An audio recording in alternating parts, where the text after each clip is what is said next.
అధికార ప్రతిపక్షాల మధ్య సవాళ్ల పర్వం పొలిటికల్ హీట్ ను పెంచేస్తుంది. బీఆర్ఎస్ కాంగ్రెస్ పాలనపై చర్చకు తాము సిద్ధంగా ఉన్నామని మాజీ మంత్రి కేటీఆర్ అన్నారు. సీఎం రేవంత్ రెడ్డి సవాల్ను తాను స్వీకరిస్తున్నానని చెప్పారు. తేదీ సమయం ఫిక్స్ చేయాలని చెప్పారు. అసెంబ్లీ అయినా ప్రెస్ క్లబ్ అయినా జూబ్లీ హిల్స్ ప్యాలెస్ లో అయినా చర్చకు రెడీ అన్నారు. బీఆర్ఎస్ అధికారంలో ఉన్న 10 ఏళ్లలో ఎన్నో అద్భుతాలు చేశామని చెప్పారు. సీఎం రేవంత్ రెడ్డి పదే పదే రాష్ట్రాన్ని అవమానిస్తున్నారని చెప్పారు. గురుకుల్లాలో అవినీతి జరిగిందని బీఆర్ఎస్ నేత ఆర్ఎస్ ప్రవీణ్ ఆరోపించారు.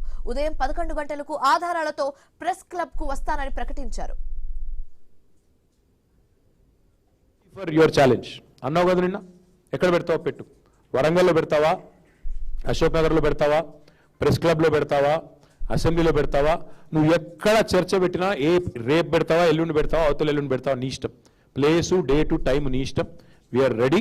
10 ఏళ్లలో మేం చేసింది ఏందో, 2.5 ఏళ్లలో నువ్వు చేసింది ఏందో, రైతుల విషయంలో చర్చకు మేము సిద్ధంగా ఉన్నామని చెప్పి.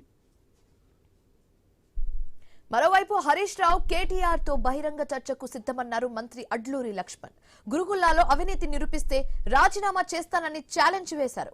ఉదయం 11 గంటలకు అమరవీరుల స్తూపం దగ్గరకు రావాలని సవాల్ విసిరారు.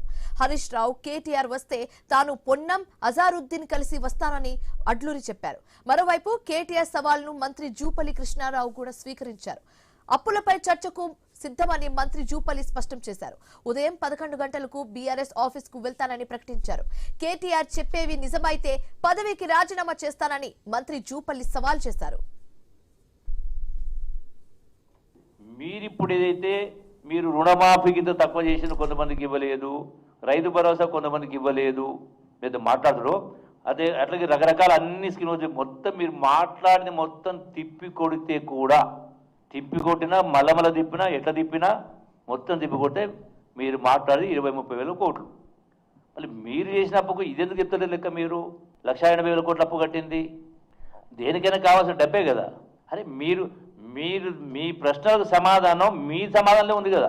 మీరు మాట్లాడే బీఆర్ఎస్ పార్టీల నుంచి కేటీఆర్ మాట్లాడినా, హరీష్ రావు మాట్లాడినా, ఇంకో నాయకుడు ఎవరు మాట్లాడినా మీ అన్ని ప్రశ్నలకు సమాధానం దీనిలో ఉందా లేదా?